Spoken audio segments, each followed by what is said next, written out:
Hei, iubire. De fapt, nu. Scuze. Hei, străine. Nici nu știu cum să încep. Hei, ce faci? Cum mă mai duci? Mă mai iubești? Îți este dor? Sau mai bine zis, ți-a fost vreodată? Ea ce face? O iubești? Te iubește? Eu acum sunt bine. Nu mă mai deranjează faptul că mă văd împreună, nici măcar mă mai gândesc la voi.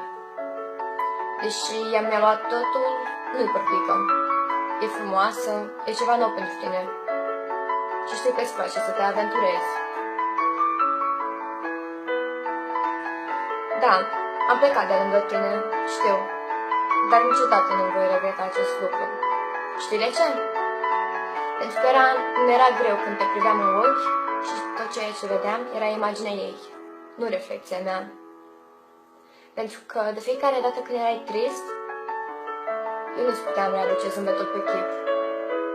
Însă ea, cu un simplu mesaj, putea să-ți facă ziua mai bună. Dar eu nici cu toată iubirea din lume n-aș fi putut reuși.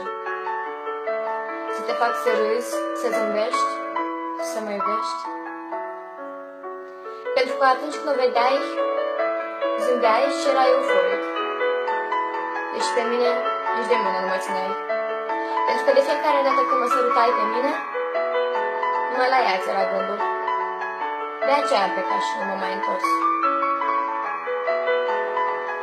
Dar știu, a apărut el acum. Și da, știu, el este tot ceea ce am dorit eu vreodată. Are grijă de mine, mă iubește, dar oricum nu te va putea înlocui. El mă iubește, da.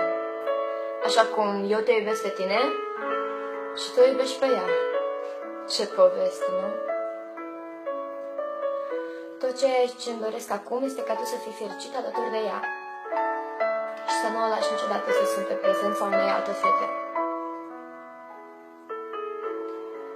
Și mi-aș dori din tot sufletul să-ți mai spun ultimele cuvinte. Te iubesc, străine.